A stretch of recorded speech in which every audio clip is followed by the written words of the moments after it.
Hey, sorry, what was that? What time is it? Oh yeah, time for another readathon. Now notice how I didn't say 24 hours? Yeah, we'll get into that. I'm reading ahead. Page 15 and I'm already finding myself reading ahead. Okay, emotional punch has been succeeded. Page 18. Yearning is yearning in a way that I cannot yearn harder for a yearn. Am I too invested in these real people to be? Yeah. And I feel like a fly on the wall watching a situation that I just really shouldn't be there for. I can't sit here and mansplain this to you because I don't have a science degree. It's nice to see you. I'm glad you could make it. Hi, hello, good morning. You are seeing the title of this video. So with you seeing the title of this video, you actually have way more knowledge than I sitting right here do of what is about to take place, about what is going to go on. Because it is in fact currently 8:30 a.m. on February 27th. I didn't need to say the whole date, but I already said the whole date. Oh, it's the 26th. There's not much going on upstairs. That being said, it's currently 8:30 a.m. And now, usually me and 24-hour reading videos, usually me and readathons start at a cute like 1:45, right? We usually wake up at like 1:30 in the morning and we go 2 to 2. But everyone in my life, all of my friends and all of my family see me doing these 24-hour reading videos. And they're like, you're so mean after. You're so tired. That can't be good for you. Why don't you sleep? And I decided to take their advice today. And you know what? I'm already kind of regretting it because I'm going to be completely honest with you. I have been awake since 5:30 in the morning. What have I done? Literally anything but this. Anything but reading. There's something about not having to do it. Like when I do it 2 to 2, when I wake up at 1:30, it immediately gets me out of bed because I'm like, the sooner I start the alarm, the sooner 2 a.m. comes and I'll have done 24 hours, right? But knowing that I can pause it and go to sleep and like pick up the slack tomorrow, I love making something tomorrow Maddie's problem. However, if we are going to do this in 2 sittings, right? I don't know if it's going to be 24 hours because sitting here right now, thinking about it in the last couple days, what if we read for 30 hours instead of 24? Because I've realized, and you've probably also realized through watching these videos, is that my allotment of 24 hours is normally kind of exactly 3 books. Like that's kind of exactly where I sit. I usually end up almost finishing the 3rd book or just finishing the 3rd book. And don't get me wrong, that's all fun and games. That's all fun and games until you have, I don't even want to count, but I'm going to guesstimate 175 books on your TBR and you want to read every single one of them and there's just not enough time to read all of them. And I'm having a moment in this era of my life where the list of books that I want to read is just endless. I filmed the last 24-hour reading video not very long ago. All the books I did not read in that video, I have still not read. None of them are on the TBC for this week. Well, not none, but most of them are different because the list of books that I have on my TBR that I want to read is just endless. I tried to be a little bit more realistic this time. We started last time with the 600-page fantasy book. We can't be doing that every single time. However, I have given no thought to where this is going to go, apart from the fact that like before I've done this and before I'm 24 hours into this challenge, it could be fun to do it for 30. So really this is just a readathon and I have absolutely no idea where it's going to go. That being said, it is 8:30. We may as well start the timer sometime soon and start a book because your girl has done anything but read since 5:30 in the morning. I went down a rabbit hole about an influencer that was dating a K-pop star secretly. If you went down that rabbit hole on TikTok, you know what I'm talking about. I made pasta at one point. Literally anything but reading. This is why I read for 24 hours straight. To all of my friends and family that are watching this, they're telling me that reading for 24 hours straight is bad for me. Exhibit A. It's better for me. I feel like it's better for me, but we'll see at the end of this. I will say I do feel like a little more spunky having gotten like a full night's sleep. Anyways, let's rapid fire through today's videos. TBC. Now you guys know we do not do a TBR over here because if there's one thing that I will do every single time, yeah, it's mood read. It's read whatever the fuck I feel like reading. And there's a chance that I don't even end up reading what's on this list and I go completely haywire. All of that's to say, I want to read a lot of books. These are the ones that are like top of my mind, tip top of my mind, knee-jerk reaction. So this is our to be considered for the next 48 hours, probably. We're capping it at 48 hours. If I am not done reading everything that I want to read in the allotment of time that we have the timer going by 48 hours from now, 8:30 a.m. on February 28th, we're calling it. Anyways, our Readathon TBC, Ralph's Party by Lisa Jewell. This really intrigues me. I really want to pick this up and I think it would be fun to actually physically read a Lisa Jewell book because I've listened to every other Lisa Jewell book. And this came out in 1999, but it was republished recently with a new cover. That got me. It's intriguing. The Everlasting by Alexi Harrow. I feel like this could be a good one. It's not overly long. It's like a pretty short and sweet book. The audiobook is like 13-ish hours. So like definitely on the shorter side in terms of fantasy, and I've heard nothing but amazing things about it. I know absolutely nothing about it. Not even a singular thing. But it could be fun. Dark Matter by Blake Crouch is really high up on the list because I want to watch the show, you know? Just Last Night by Mari McFarlane. This would be my very first Mari McFarlane book, and I did buy this book with the intention to read it in in this video, but who knows? The Best Worst Thing by Lauren Okie. I am very excited to read this, and I remembered that I bought it when I was looking at my bookshelves. I was like, that has to be on this list, and I fear this is probably where we'll start. Now that I'm holding it, I have a feeling this is where we'll start. I didn't know a minute ago, but now that it's in my hands, it feels right. Now this is where things go a little bit haywire, because I want to read both of these. One of these I want to read a little bit more, I think, but one of them would be finishing a series, one would be starting a series, and I really shouldn't start another series. I've come to the conclusion that I am in the middle of too many series. If there's one thing I will do, it is start more. So we have The Wolf King and Wisteria. One would be completing the Belladonna series that I've been in the middle of for 2 years that I love. Or like we could mix it up and we could start a new one. Or like both of these might not get read. I really don't know. This is ideally the pile that we're going to be pulling from for the next little bit. That being said, it is time for us to start our alarm. It is time for us to start our timer. And it's time for us to see really what we got, because it could be any amount of time. Me sitting here right now is like medium optimistic that like this goes well at all. The only thing I can promise you sitting here right now, it is a readathon. Welcome to my readathon. I don't know.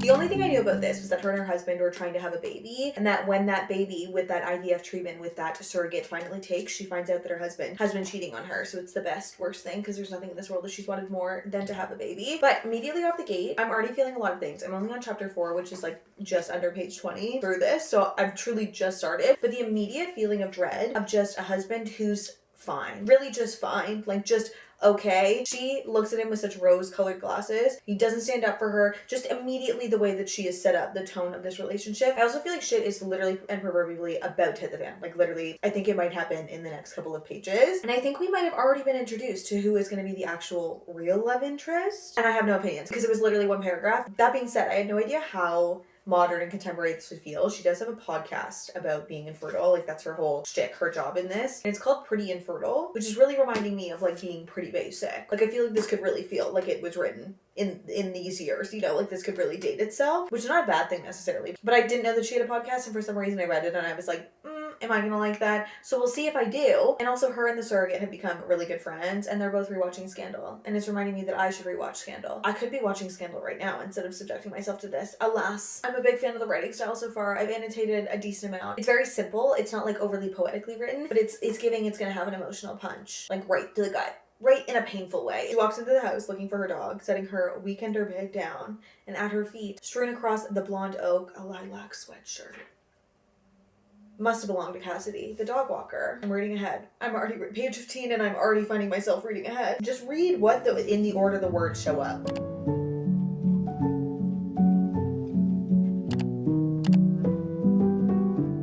Nicole's lungs cracked, her heart hollowed, her world stopped. Yeah, it would. As if it made any difference, as if anything could stop the past 10 years from unraveling now. Gabe knew every inch of her, and she didn't know him at all. And Nicole, all the bits and pieces and broken parts of her, just stood there, frozen at the top of the stairwell, mocked by those oversized black and white wedding photos she'd begged him to hang up for years. "You stupid idiot," they whispered. "You jobless, childless, nothing little fool." Okay, emotional punch has been succeeded. Okay, fine.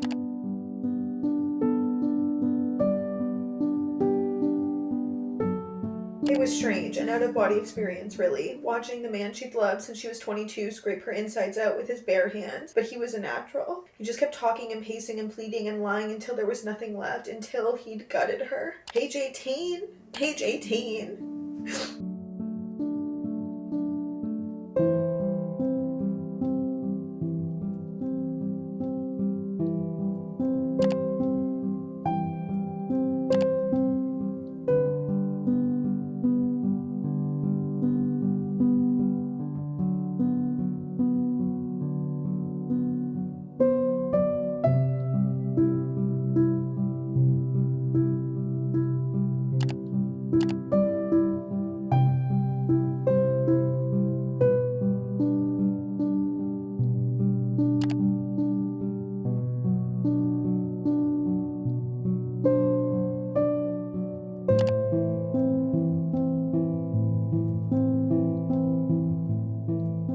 see, this is why we do 24 hours straight. Because the minute that I make the timer obsolete, the minute that I like know I can pause it, the minute I know I can go to sleep, the minute I know that 24 hours is maybe not a deadline, I will frolic, I will meander, and that is what has happened. I have sometimes scrolled, I have meandered pretty meanderingly. I talked on the phone for an hour, there were shows on around me. I have not been locked in the way that I normally lock in when it comes to 24-hour reading videos, so it is in fact 7 hours and 40 minutes into this, and we are in fact still not done our first book. Like, we're checking in actually for the very first time at 7 hours and 40 minutes. However, I dare say I don't think I'm all that mad, because the best worst thing is working out to be my perfect thing. Tried to do a thing there. I don't think it computed the way that I thought it was going to compute. Moral of the story is, I think this is like exactly my perfect book. Obviously, I still have some left. We're at the point, I think I dead on have 100 pages left, which that was a fluke. That was truly a fluke. I just opened this. I flipped through to the end and I saw that the very last page was 393, I think. I'm not going to flip to the end now because now I'm very invested and there's a real chance my eyes wander looking for what it's going to tell me happens at the end, because I need to know everyone is okay kind of vibes. But it was kind of just a fluke that I'm on 293. So I do dare say I have exactly 100 pages left in the best worst thing. And I mean, I know I can't give you any final thoughts right now. I can't, obviously, because I haven't finished it. Those wouldn't be final thoughts. They'd be interim thoughts, which is why we are here talking about this and I need to shut the fuck up. But I would be surprised if this worked out to be anything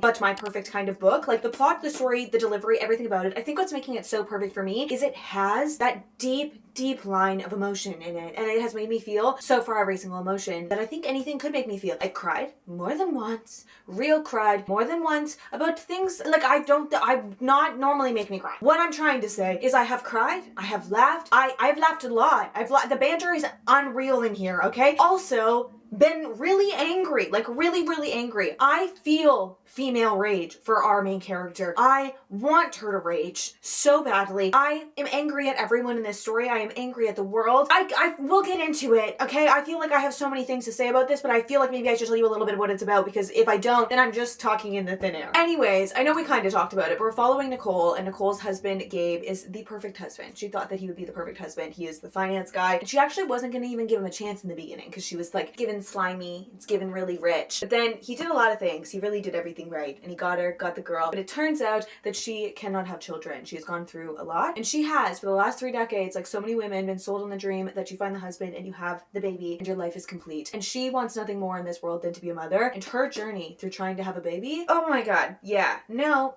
This story is truly Nicole's story. Everything else, every character periphery around her is truly just supplementary to Nicole's story. This is so Nicole's story. It's just executed so incredibly well, but this perfect husband, Gabe of hers, hasn't really been that great, you know? Like, things are going wrong. She's going through this IVF journey. She's going through the surrogacy journey. She's going through everything that she's going through. He's always at work, and he has tea times, and he has to impress his boss. And I mean, he's there. He does it.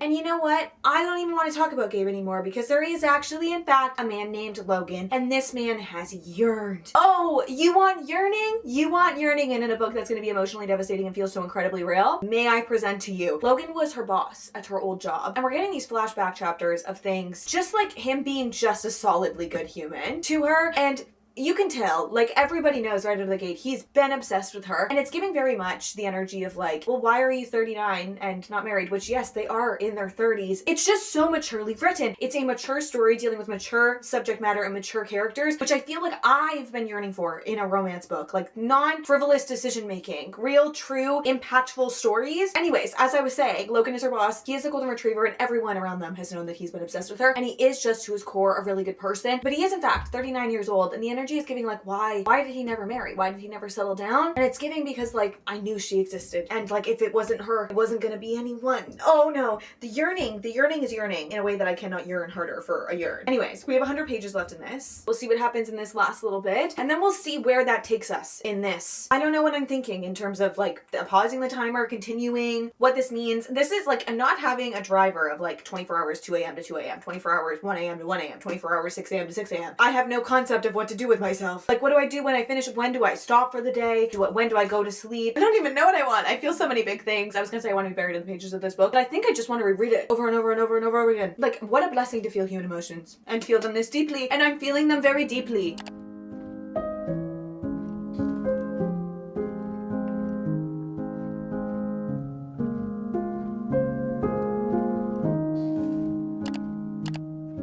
I am so viscerally angry at so many people in this story for just being shit humans. Shit humans. I'm also like already thinking of so many things that I didn't explain to you that are good about this book. Like, it's just...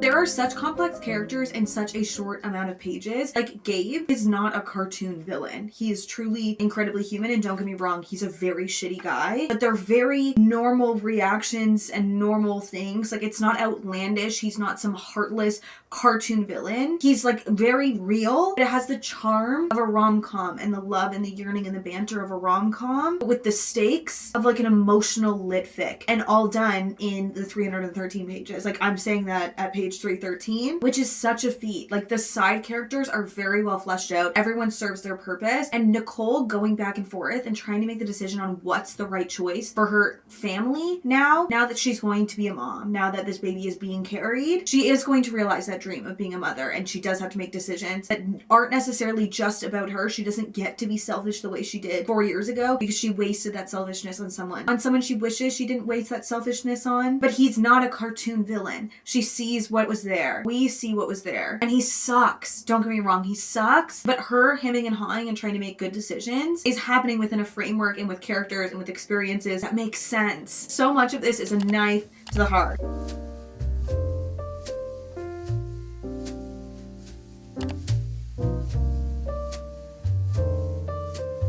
I may have spoken too soon. He's quite a villain. He is quite a villain. Good God. Just like a really, really bad guy. Still not in a cartoon villain kind of way. You could only really do this in your mid-30s. You could only really be this bad and have this track record in your mid-30s. Wow. Oh, and just like that, remorse out the window. Don't give a fuck about him. Not that I ever really did, but am I too invested in these real people to be? Yeah. And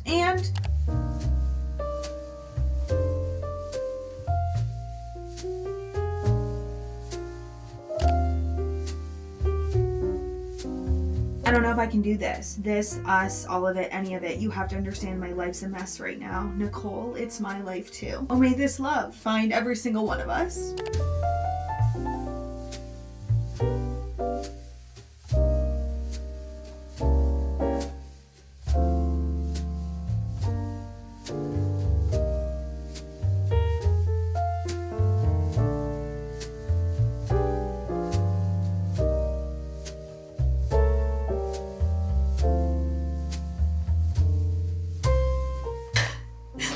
I could never waste you on me. The hotel room was a crime scene. Everywhere proved that they had loved each other here.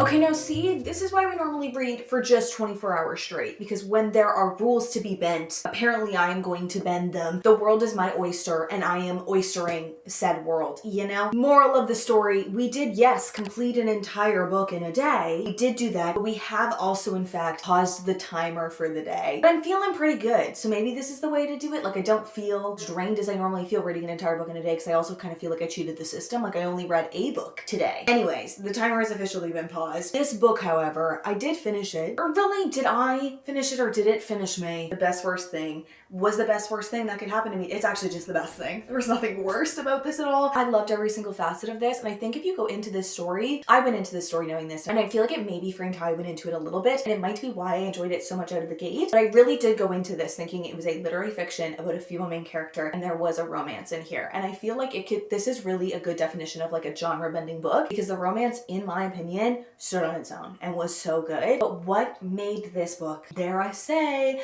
I mean, we're gonna wait until the very end for all thoughts, ratings, and reviews, but I dare say what is veering on 6-star territory for me is our female main character's growth, exploring of herself as a woman, exploring of herself and her feelings for motherhood, and her journey in IVF and her journey in trying to become a mother. It was devastating. Like, the writing in this is really very beautiful. There's one thing that I really noticed about the writing in this that I just kind of love in books. I feel like it makes them feel very personal and like you're just kind of having a conversation with someone. They don't feel too serious or like they're trying too hard to be serious, but it's also in a very lyrical way. But she does a lot of this, comma, that. Oh, that was a really bad way to explain it. Like, there's a lot of moments, you know, when you're with your friends and you're like, the temperature, hot. What's going on? Amazing. This is my perfect situation. That kind of like conversational, bantery kind of tone carried through this entire story. I just read really well. I feel like I have so many thoughts about this, but it is in fact also 11:30 p.m. because I didn't lie about what I was saying before. I did think of my thoughts on this for like a while before I sat down to actually talk about it. And I really do actually need to go back to bed because we're running this back tomorrow and doing it again. However, I have literally no notes on any of this. It was the perfect story for me at this age, at this point in my life. It is that literary fiction, emotional element, female exploration story that I love to read with the charm and the banter and the wittiness of a rom-com that I like am also always yearning for. It had everything that I look for in a book right now. Anyways, our final count for today, we read for 10 minutes. 10 minutes! Oh my god, imagine. Our final count for today, we read for 10 hours and 20 minutes and we read this entire book, and I feel like we meandered quite a little bit, if I'm honest. I did a lot of side quests throughout the day, so this actually isn't that bad. So we'll see what tomorrow entails. It is in fact much later than I was anticipating to go to bed. Like, I was kind of thinking we would do like maybe a normal 24-hour wake up tomorrow, like a 2 or 3. That's not happening. But I do think we're gonna wake up like kind of early and we'll lock in and we'll see kind of as long as we can read tomorrow. I think we'll regardless hit 24 hours. Maybe we'll go beyond that depending on how we're feeling. I don't know what we're gonna pick up next because this has very big shoes to fill, whatever follows this. Anyways, it's clearly time to go to bed. Which, go to bed? 10 hours into a 24-hour reading video? I could get used to this. I could. Okay, good night.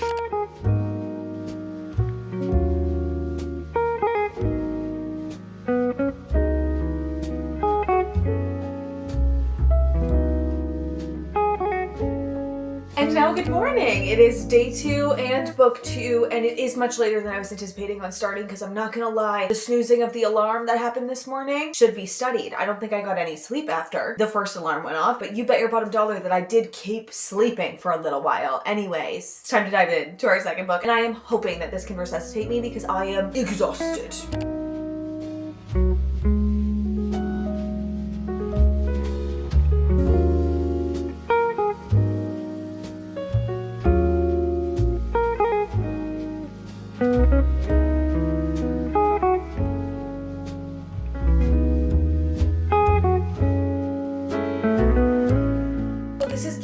Drama. Oh, this is giving tea. Like, shit is hitting the fan. Oh my goodness. This is giving reality TV show all in one apartment building. I'm sold. I'm sold.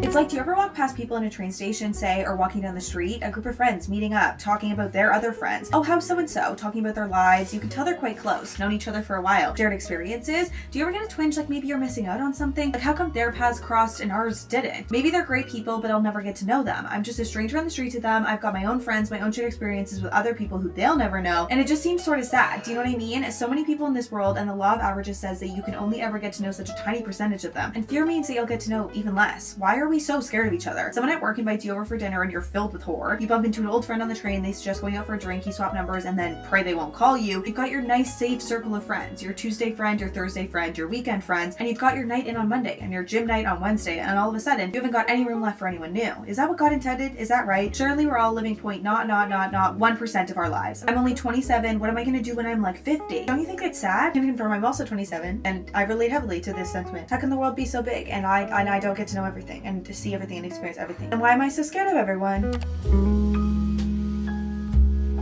It never ceases to amaze me how long annotating takes and how much quicker and different the reading experience is when you're annotating versus when you're not annotating, because I'm coming to you live at 15 hours pretty much on the dot on the timer. We have read for 15 hours and 6 minutes. This is why I do it in 24 hours straight, because it's just that the timer's been running for that long. I may have done other things, but sometimes I pause the timer because I went to bed last night. She's over explaining. It never ceases to amaze me. The difference in reading experience and in reading timing, how long it takes to read a book, at least for me, annotating versus not annotating, because we are sitting here with like 100 and something pages left in this. We've actually kind of flown through this. I think I'm on page 242, 243, somewhere in there. There's no numbers on the page that I'm on right now, but 241, 242, 243, and there's no writing on page 242. But we've made it to chapter 23, which is much faster, obviously, than we were reading yesterday. Obviously, there are different reading experiences, different stories. Like, I'm not like deeply emotionally invested in this and like going back and annotating everything. Like, I have no desire to annotate this. However, I do think that this was 100% the book that I should have picked up this morning. I've been like really itching to pick this up since I got it. Like, as soon as I saw the cover for it, I don't know, something about this really sold for me because I love Lisa Jewell. I think this is my 5th or 6th Lisa Jewell book that I've read. This might be my 7th. I've read a lot of Lisa Jewell and I love the way that Lisa Jewell writes. I've said this a bajillion times, but I dare say I'm about to repeat myself. But what makes Lisa Jewell's books so good is that you know what happens. Like, you've gotten the definable nature of said crime or said issue is like someone was abducted, someone's been killed, whatever. But then the story of getting there, the journey of getting there, you get to know the intricacies of these characters, the way that they think, their thought processes, just like these intricacies of these characters that led up to this moment. And then you get to this moment and it's usually so much more fucked than you think it's going to be. And I think that's what makes her books so good in my eyes. But they really are like fiction stories that culminate with this thriller mystery-esque to them. Like, the whole story has this mystery line, like kind of has you on the edge of your seat, this thriller line that has you on the edge of your seat. Like, they are thrilling stories, but they are at their core like fiction stories about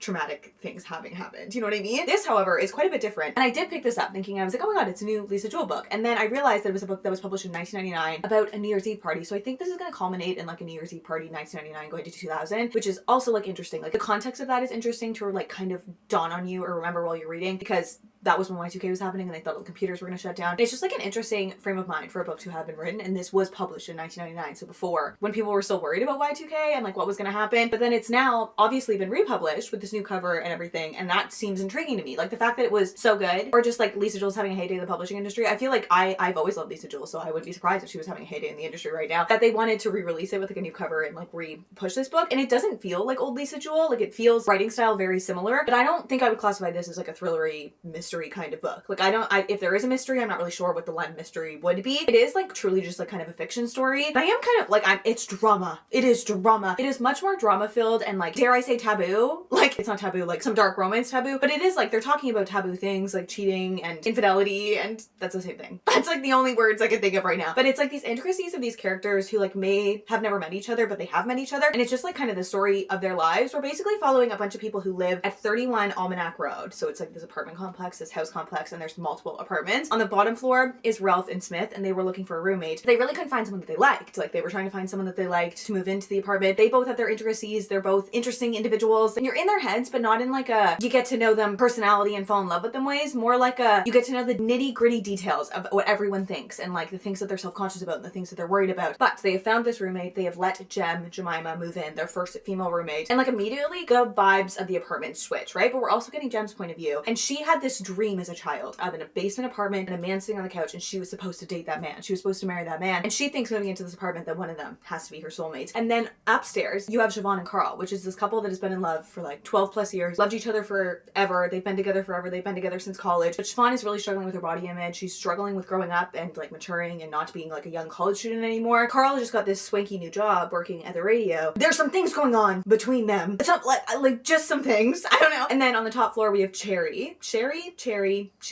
It's Cherry with an I. Maybe it's Sherry. I'm reading it as Cherry. But we have her on the top floor, which is this young, hot, gorgeous girl. Smith's in love with her. There might be something going on between the second and the third floor, but we don't need to get into that. And it's kind of just this like crazy, whirlwindy, twisty-turny story through these rolling point of views about these characters kind of knowing each other, interacting with each other. And I'm imagining eventually going to a party together where all of this is going to come out. But I think it's good and it's like fun to read about because these characters are so hateable. Like, I don't like anyone at all. Like, no one is good. But also if you took them out of this story and just saw them walking down the street, they're not making like villainous decisions. They're not like horrific, awful people. They're just like people making decisions and doing things and keeping secrets, but we're in the minds of their secrets. And we also are in the minds of their insecurities and their thoughts and how they feel about themselves. And then they do things or like things happen or they think things. And it's like, it's not a crazy thought. It's not a crazy thought. The acting on it is maybe crazy, but also like people do that. People do be doing that. Anyways, I'm really enjoying the writing of this. I'm really enjoying the story of this. Like, I can't believe that this wasn't written recently, other than the fact that like I really feel like I keep drawing myself back to realizing that this was written in 1999, being like, that's just so interesting. Like the things that they're talking about, the way that they refer to things, like they're talking about how MacBooks are new and not in like a book that recently came out, vintage computers, wow, computers are crazy kind of way. It's brought up like very casually, just like, yeah, I'm working on a MacBook now. I think like Apple's about to take over. It's just like interesting. I don't know. Is it like gripping and amazing and it's like a 5-star read and I'm loving it and it's perfect? Definitely not. But like I'm having fun. I'm having a lot of fun with it. I don't have any desire to put it down. And I mean, I've read the 240 pages in what, like 3 hours, coming out of like the dead of sleep, having not gotten any sleep last night or the night before. So, I mean, that has to be for something. Anyways, 15 hours clocked. We are almost done our second book. We're gonna finish it and then we'll see where to go from here. I feel like this is why it's not a good idea to do 24-hour reading videos in 2 days, because I feel like I went into yesterday knowing that I could lean on today. Like I could pause the timer whenever I wanted and stop and it's fine because I would lean on today. But then I went into today just as tired, more tired, not as prepared for a 24-hour reading video as I went in yesterday, because yesterday I like went to bed, did the things and like tried to wake up and like went in with the energy to do a 24-hour reading video, and now I'm trying to do that all again today. But I was leaning on today, so I actually have more reading to do today. So I'm glad that I read a book that like unironically probably changed my life yesterday. I got to sit with the feelings of that, and then like now I'm just reading. I'm not like emotionally, molecularly changing myself. I'm just reading, and like I could do that for a long time.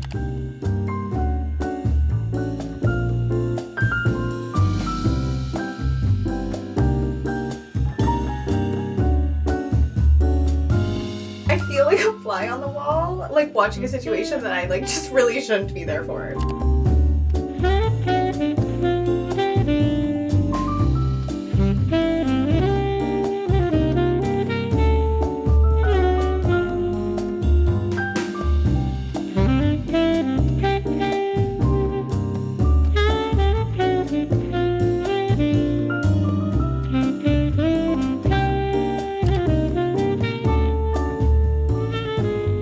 And with just 4 minutes shy of 17 hours on the clock, we have completed our second book, and I dare say completing this, I have very fun feelings for this book and for these characters, and they have definitely grown on me. Do not get me wrong, I hate everyone. Everyone is incredibly hateable. However, they are incredibly mundane and they are incredibly normal. This was not a 1999 to 2000 story like I kind of was picturing it was, which it's so funny to look at it like through the lens of what we know now. Obviously in my brain, having heard so much about Y2K and like having as an adult picked my parents' brain about like what they thought going from 1999 to 2000 and how that was like a phenomenon at the time. A book being published in 1999 about what looks like a New Year's Eve party. Obviously I figured that that's what it was going to be about, but it's funny like the concept and the eras of things that we read things in. Like I wonder if Lisa Jewell knew that I was going to read this book when she wrote it in 1999 in 2026 with the context of wondering about Y2K. You know, it's fun to think about that. And I also don't think I've like in my adulthood read very many like old releases, like books that came out like the year after I was born or like around the time that I was born. And this just felt fun. It felt fun. I will say I did do a lot of an immersive read for this book. Like I did a lot of it with like the audiobook playing in my ears and then this. And the republished version, you can tell it's been republished. There's some terms that and words and just verbiage and things that you wouldn't see in a book nowadays, or you would hope not to see in a book, that aren't in the physical copy of the book, but they were in the audiobook, and I noticed them because I saw the word differentiation of things. I feel like I would have noticed them regardless because they're just not words like you hear all that often, or terms and stuff. And also the way that they talk about women in this, there were some words and verbiages that I would never use, and I feel like I never never really hear people use to describe people that they don't know or aren't themselves very often. I feel like I'm kind of saying nothing. Siobhan in this book, the character Siobhan in this book, is really struggling with growing up and like growing into her body and growing into being a woman and not being young anymore. And she's very concerned about her weight. And that's kind of like a through line of the story for her character, but other people refer to it in the book, which I didn't love. Apart from that, which really like was maybe 3 or 4 like instances, like one sentence instances in this book, I had so much fun. I had so much fun. It's not like amazing. It's not like the best book I've ever read. It didn't have like a ton to say. It just like was good. Anyways, we've reached the midpoint. The sun is still out, so we're feeling good. We have officially read 2 books and it is time to move on to another book. And I don't know where to go from here. Like we could do a fantasy, we could do a sci-fi situation. I'm gonna go look at the pile of books. I'm aiming to pull just from the TBC instead of just looking generally at my bookshelves because that's overwhelming me. There's so many books that I want to read right now and a lot of them are really long. So we have to pull something that's like realistic but also is gonna like keep me going hopefully. I could read another romance right now after the palette cleanser that was this. Like this was just fun. I had fun.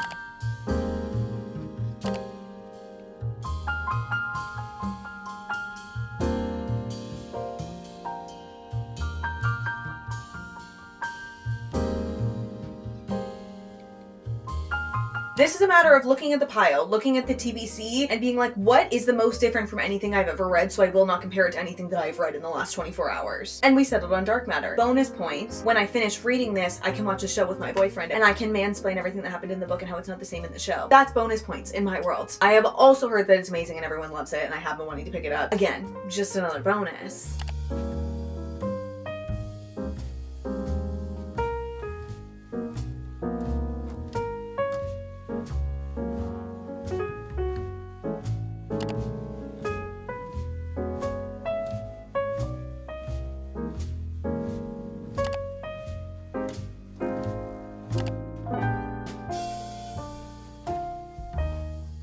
I am having very similar feelings about this that I had while I was reading Project Hail Mary. I am feeling a lot of the very same things and I am delirious and I am tired, but wow, have the picks been banger. Every single time I pick a book, maybe I just need to listen to the TBC more often. I feel like I'm drawn to books when it comes to these videos. I'm like, these are the books that feel like they would fill this video well and this would be a good reading challenge experience. And then I always stray away from them. I need to not do that because this has been banger after banger after banger in terms of just picking the right book in the right moment, but also like just kind of banger after banger. This is so good. We are actually once again nearing the end. I think I have just under 100 pages left in this. I have flown through this other than stopping to eat because like, you know, function and human, it'd probably be good for me to eat something and watching like a little bit of a show with my boyfriend when we had dinner at like kind of the 30-40 page mark to talk to Bailey for a while, which like all encompassingly, I feel like we're doing pretty good on the 24-hour reading video. Like this is a very full formed human functioning 24-hour reading video. But other than that, I have been locked in here. This has been me and my eyes reading this like every single moment of this. No, it's literally so good. And I do feel like in terms of the way my brain works, I feel like this has not been marketed to me the way that I would have picked it up immediately if I knew these weird intricate things about it. So I feel like go into what I'm about to say about this book with the caveat that what everyone else loves about this, I do also really like, but what I'm loving even more is the science in this, is the science facets and features in this story. It's just like so compelling, and then having the emotional element on top of it, it's just so good. It's just so good. And which I know our brains are primed for pattern recognition. However, when I talked to Bailey on the phone today, somehow we devolved into a conversation of like, how would you explain the idea of 4D to someone? It'd be the same way as trying to explain the concept of 3D to someone who exists in 2D. Like it would just be so incomprehensible, which then brings us into this conversation of the multiverse, right? We have this conversation. I then get into this book. What is this book about? The multiverse, which I know that it's a pattern recognition thing and it's just like a fluke. However, while reading it, I was like literally dumbfounded that it was the same thing. Moral of the story. What I could tell you what the moral of this story is. Essentially, we're following, Jason. I was gonna say I don't know his name. I'm locked into the story. Don't ask me any defining details, okay? I don't know. I did know his name. Calm down. I did. It just escaped me for a second. But we're following Jason, and the tagline of this is, are you happy with your life? And essentially Jason is this incredibly smart, could have changed the world scientist. But him and his girlfriend got pregnant with their son, and now in the life that they're living right now, his wife has stepped away from art. He is no longer like a researching physicist, scientist, whatever. I guess it's physics, right? Quantum mechanics is physics. He's no longer researching in there. He is, however, a professor and teaching in it. And in the start of the book, we meet the whole family. So we meet Jason, his wife. What is her fucking name? We meet his wife, Daniela, and we meet their teenage son. And right off the bat, we're introduced to this family, and he in his head, Jason, our protagonist, our main character in his head, is introducing this idea that if they had chosen a different path, if they decided to not get married, if they had decided to not have their kid and to not be living a more mundane life, what could they have been? What awards could they have done? How could Jason have changed the world of science as it is? But while thinking that, while experiencing that thought process, process. He is walking home from a bar to the family that he loves very much, but maybe has not thought about how much he loves them in the last little while. And a man comes up to him and puts a gun to his head and says, "You have to come with me." Then injects him with a little something something, and he wakes up in a world that is expecting him. They were looking for a Jason, but it might not have been his Jason. And how hard would you fight to get back to your family is the story of this. But it also is so much about dark matter, which, like, you know what? You would think the reading comprehension skills, like, I never look at a book's title and think it means anything. I will never forget when I was talking about Six of Crows, and I was saying it's about this ragtag group of criminals. I think there's like 6 of them, and they're a part of, what's it called? Oh my god, again, the Crow Club, something like that. Someone commented on my video being like, "Babe, it's called Six of Crows. You just said that." I never made the connection. Literally never made the connection. I never have thought about how the title of a book connects to a book. What does that say about me? Literally, what does that say about my brain? If you have the answer to that question, I would love to hear it, unless it would hurt my feelings. I don't want to get my feelings hurt. However, it has a lot to do with this concept of dark matter, and it has a lot to do with the concept of Schrodinger's cat, which I just think is so interesting. I love this type of science-y kind of talk. It took me, I'm not gonna lie, a second. I reread the chapter where we're understanding, I was gonna say the magic system. Girl, get your head out of the fantasy gutter. Where we're understanding the science of how the science works in this world. Obviously, there has to be some suspended belief when it comes to any sci-fi, but I feel like books like this, like Project Hail Mary, like The Martian, that are so, I just listed all the sci-fi books I've ever read, but that are so rooted in true science and like our understanding of science. It's so fun to see how like an author's interpretation of said scientific theory expands upon into becoming a book like this that like exists in our real world, and like suspend belief enough could happen. Boiling it down, the theory is that observation determines reality, and if you can remove the observation point, is that how we can travel through the multiverse, is the overarching thought of this. However, in the world that Jason is woken up in, he decided not to have the baby, he decided not to marry Daniela, and he has had this breakthrough scientific discovery that he was kind of already on track to do in the world that he existed in. And the overarching theory of the multiverse is that if at any point you can make a decision between A and B, that decision is made, and there is a split off, and there is a multiverse created, a world where you clicked A and a world where you clicked B. And that's kind of what this book is about. I feel like I can't sit here and mansplain this to you because I don't have a science degree. Like, I am reading this truly from a enjoying it fictional reading perspective. However, it's just so good. I just do feel very similarly about this as I did about Project Hail Mary, where it's like having that like base understanding of like base theories of science, and being the type of girly who falls asleep watching science videos and like just is that kind of girly. This type of book is gonna get it for me every single time. And I feel like so many people love this and are obsessed with this and are raving about it because of the emotional aspect, like how hard he would fight to get back to his family. And that's kind of just like, to me, the cherry on top. Like, it's making me love these characters. It's making me love how hard he's working into be in his head, but it's also just so good because of the scientific aspect. I mean, a lot of people in my real life say it is bizarre that I fall asleep to science videos and that I watch science videos in my free time. Like, that's what I do with my time. But I would be lying to you if I said that wasn't what I did, and that this might be why this is appealing to me as much as it is. That being said, I kind of want to say nothing more than that. And I think it might be because I don't think I could say anything more than that. It would make any sense. Regardless, we're gonna finish this and we'll see how we're feeling. We'll see how we're feeling on time. We will be like probably right at the 24-hour mark when I finish this. So there'll be decisions to be made, because we could call it here. This was a really good 24-hour reading video. I feel good. And part of me thinks that when it comes to a challenge video, I should probably feel a little bit bad at the end. So maybe we'll keep going. Because I mean, the original goal was tentatively 30 hours, but dark matter has me fully enthralled. So it's been a good list so far.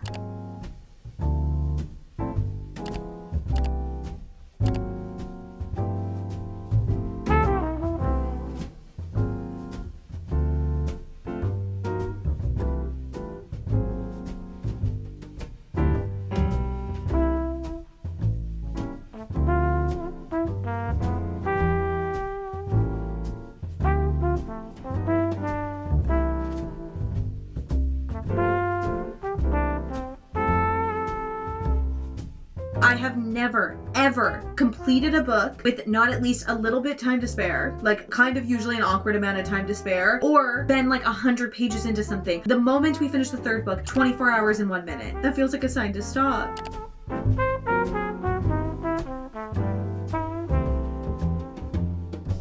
The me that was sitting here and talking to you not too long ago at the midway point when we were talking about our kind of initial thoughts, we only really had 100 pages left, thought that I would finish this book and my thoughts on it wouldn't change all that much. And they didn't change in the way that I was singing the praise in any way, shape, or form. However, I didn't think that the story was going to get bigger and it was going to take the turns that it did. And wow, like it got better and it took turns that I wasn't anticipating. I feel like I have so many things that I could say to sing the praises of this, but I also feel like I said so much at the midway point and a lot of them are like still ringing true. I feel like there's two sentiments about this that I feel like I just like love love how they were completed, and I love we're in this story, and I think that's what has made this story like what it is. The fact that it's turned into a TV show, the fact that so many people love it, the fact that people who love science fiction and love science and know a lot about science love it, but then also people who don't know that much about it, like, and are sitting in my court that are like, I don't really understand it, and I don't have a physics degree, and I'm like really not all that smart when it comes to science, also really love it. Like, it has these two perfectly well balanced stories, and I like how everything was handled in it. I feel like that's what's made it so like universally popular. But there are two ways that I think this story could have not been as good as it ended up being, and I'm so glad that these decisions weren't made. And I feel like this is the only way that I can describe how I'm feeling, is by notioning these two things, and I'm glad our directions we didn't take. But I feel like we could have had a main character who was kind of shitty, who was like not very loving to his wife, who had no appreciation for his wife, and only after losing it did he realize how much he loved his family and how much he wanted to be home with them. That isn't the direction this took. Like, there isn't this like level of disdain in the character from the beginning, which I feel like is an easier direction to go. It would be a lot easier to convey like a swinging pendulum of emotions by doing that, and it's almost like more artful and almost more masterful to have not done that, to have a character who was like pretty settled in their life. Sure, they have passing thoughts, like everyone had passing thoughts of like, what would I have been? But that wasn't who he was as a person. But then also to tackle the multiverse, I feel like the way that Blake Crouch did, like I'm truly amazed with how the multiverse was tackled in this. I feel like there are so many confusing thoughts and theories and just ideas when it comes to the concept of there being a multiverse. And I feel like Blake Crouch took a lot of those ideas and took like a lot of his thoughts on these things, and he didn't shy away from the parts of the multiverse that you could leave out and it could still be really good. Obviously, the concept of the multiverse, I'm not going to sit here acting like I know anything. I'm not going to sit here acting like I'm the scientist who has unlocked the multiverse. However, I feel like he took a lot of those theories and he didn't shy away from any of them. Like, I feel like you could read a multiverse book and be like, well, the story doesn't really make sense because if the lines diverge here, why would they not diverge there? I don't see any holes in this story. Like, I don't see a place where it couldn't have been how the story took place. It had such like an epic draw to it. The way that it was written, it's just described to us. Like, it really feels like you're reading a movie in your head. Very much so. Like, he saw this and this happened and he stepped here and it felt like this, but it was very short and it was concise. It was exactly the amount of pages it should have been. The story was delivered in a perfect pace. I have literally no notes, and it also had so many really, really beautiful sentiments that I almost think did hit harder for me because we didn't have this man who had already decided he was done with his family. Not done with his family, that's not the right way to phrase it, but like wasn't appreciating them and didn't have love for them. I'm really glad the story didn't take that note. Like, it was from the gate, right out of the jump, like, this isn't my life, and I know without a shadow of a doubt that I want to get back to my life. And then the culmination of wanting to get back to your life and what that means and how the story diversifies and how these universes diversify and these decisions that we make, and everything just felt incredibly intentional. I have a couple of quotes in here that I didn't end up annotating. I obviously decided not to annotate this, which is one of my goals for the year, is to annotate less, because I think the reading experience annotating versus annotating is very differently, and I love, love, love, love my annotated books, but it also sometimes takes away from the reading experience when you're just annotating everything and it feels more like a chore to have like your pen and your highlighter handy. However, there were a couple of quotes in this, couple of moments in this that I did annotate and just dog-ear the pages. Sorry to the dog-earing police, don't yell at me, I dog-eared a page. And that was really like out of nowhere aggressive, like a lot of energy came out of nowhere. But our main character has seen a lot, you know, seen a lot, okay, in his journey, but it's all in the end just life. We see a macro, like one big story, but when you're in it, it's just day to day, right? And isn't that what you have to make peace with? And I feel like that sums up how I feel about this story and how I feel when I think about the multiverse. Like, when my brain goes on a deep dive into like how many other possibilities are there, and when I think about the fact that we're on a floating rock in the middle of space, I will remember this quote and say, you know what, when you think about it macroly, it's overwhelming and it makes your brain feel like it's imploding and it's going to explode and it's just going to be all over the walls in 3 seconds, but it's just the day to day and you just have to accept everything else. That being said, we did complete our 3rd book today, and we did do it in exactly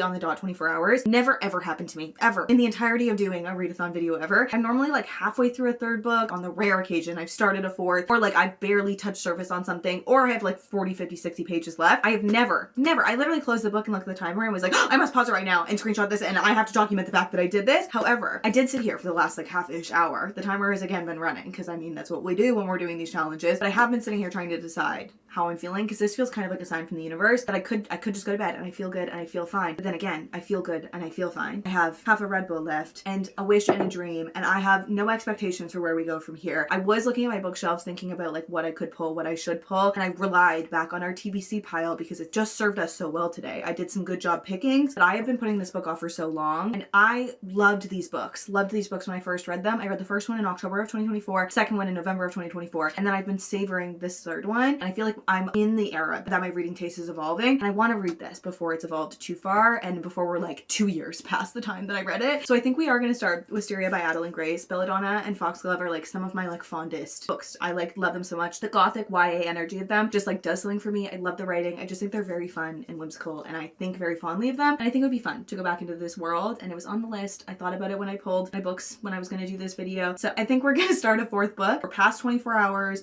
but we did it in 2 days. So we'll see how far we get.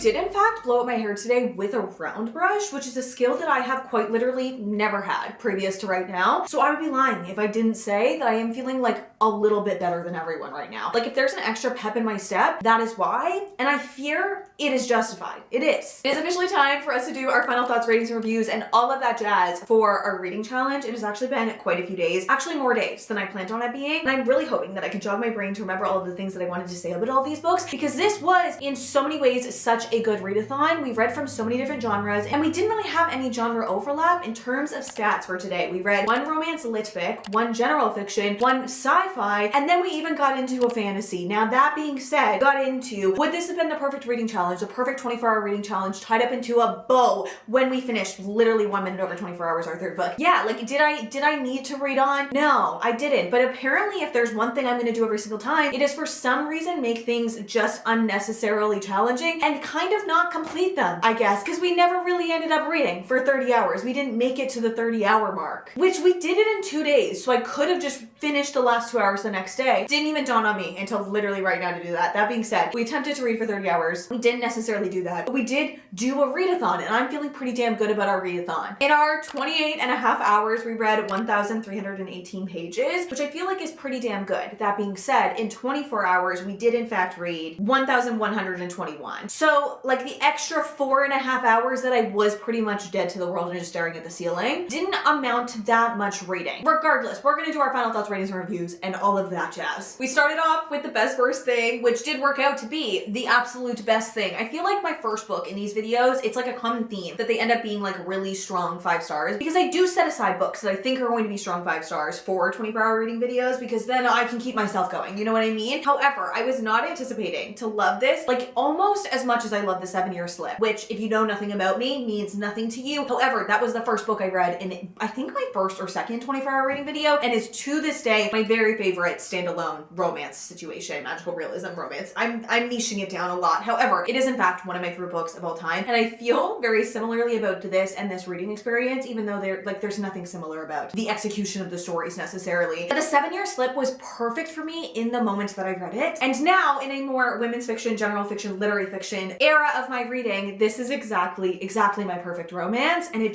found me at exactly the right time. I have absolutely no notes about this story. Like this might be in 6-star territory. I think about this constantly. These characters are constantly in my mind, and just the execution, pacing, and reality of this story has like truly me in a chokehold. The characters are so deeply flawed, but so like deeply human, and in a way that just makes them so enjoyable to read about. It has the banter and the wittiness and the comedy of a good true rom-com paired with like emotional devastation on every single front. The dealing with IVF and dealing with the journey of becoming a mother and the conversation of motherhood, for some reason it's just a conversation and a story that I am going to love at this era of my life. I feel like I've reached a point that I am just so beyond grateful for everything my mother did for me and her journey of motherhood, and I just feel like as I'm growing up and I'm thinking about things more, the conversation of motherhood in books is just something that I'm really drawn towards, and how the conversation of motherhood takes place in this, but also that the characters feel real. Like the fact that the husband who caused the dominoes to fall the way that the dominoes have fallen wasn't a cartoon villain. He was hateable so many times, but he wasn't just like unnecessarily vicious. I understood why she would make decisions, or if she made a different decision, how she would have come to that decision. I just felt like the stakes felt so high because it felt so real, but then it had that like sweet, soft rom-com energy to it as well that would just like out of nowhere stab you in the back, you know, and be like, you thought everything was fine? Emotion, you know? So I think you need to go into this knowing that it is pretty deep and heavy, and it deals with a lot of deep and heavy topics, and is also kind of like a very funny, very bantery literary fiction. I feel like that's the best way to describe it. I feel like describing it as a romance and going into this as like a fun summery romance, fluffy time, would not be what this is. However, is it in fact my perfect romance? I dare say it is. At this stage in my life, this is my perfect romance. Ralph's Party by Lisa Jewell. Completely different,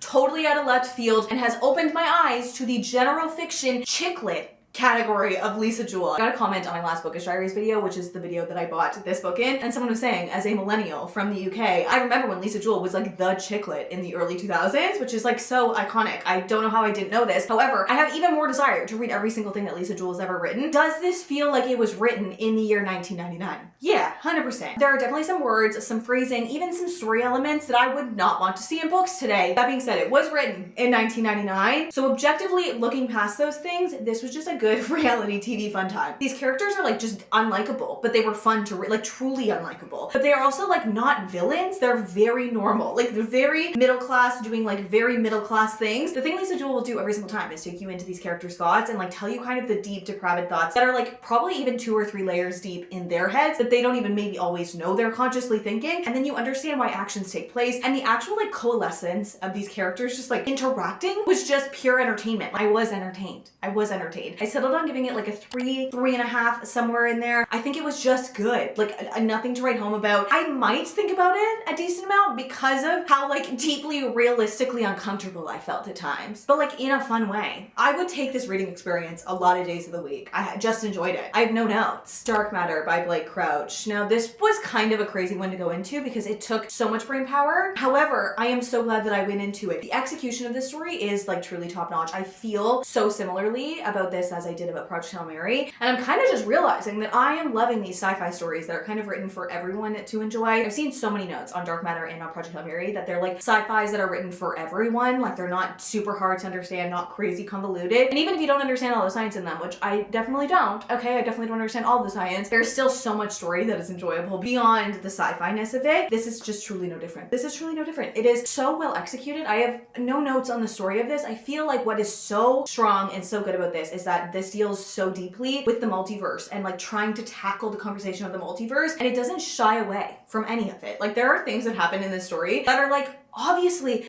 that would be the consequence of fucking around with this idea of technology, but you could have just not brought it up and the story would have been a lot easier for you to write. It was ambitious of you to take the story where you took it, but you took it there and you did it immaculately, so it is just even better. And I feel like the conversation of how hard would you fight to get back to your family, you have all these realities, all these situations, having that like emotional element to it is just always going to make a story even better. I have no notes on the execution, the story, anything of this, and I can't stop thinking about it. I can't, but I also can't watch the show yet because I'm going to make my boyfriend read this so that we can watch it together, but we can't watch it until he's read it, so it's gonna be a minute. And I'm upset about that. Now, last but not least, we do in fact have Wisteria, which I am not completely done, but I am majority done, so I feel like we can have a conversation about it. If I am completely done it by the time that this is coming out, I will put my rating right here. My rating for it to be right here. If not, there will be a wrap up somewhere that I'll have my final rating. However, Wisteria by Adalyn Grace, I was worried going into this. I was worried that this was maybe not my type of reading anymore. And I didn't even really consider it until I was about to pick it up, and then I got into it and I was like, yeah, when it comes to fantasy for the most part now, I do want something higher. Like I do want more world. I don't want as cute and cozy as I used to. However, I do have so much love for this series. I have so much love for this story, and I am happy to be back in this world. I'm happy to be reading this. You know when you pick up a book and you're like, this is good. Objectively, I'm having fun. But if I'm going to pick up a book in that genre, I want to be devastated. I want to be wowed. And I feel like I'm just maybe not in this like cozy-er kind of fantasy era of my reading right now. But I think about Belladonna so fondly. Like I love the series and I'm so happy seeing all the characters like being back in this world, everything about it. This series does a really good job of balancing like this Bridgerton era gothic dark romance situation, and not dark in like dark romance, mafia romance, dark romance kind of vibe, dark in like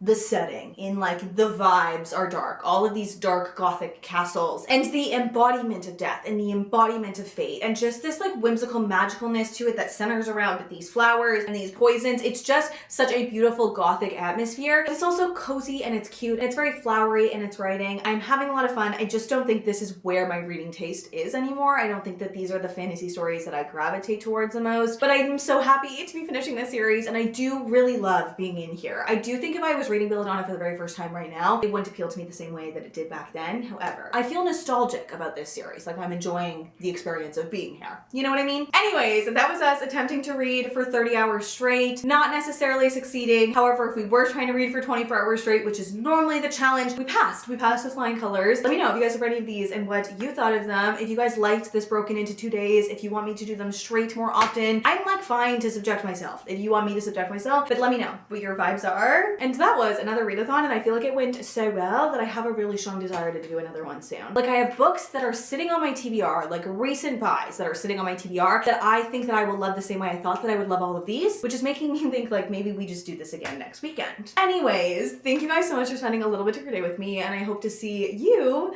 in the next one. And maybe it'll be another 24-hour reading video. Who knows? Literally, who knows at this point? Maybe it'll be for 40 hours. You never know with what she's thinking. Love you. Bye.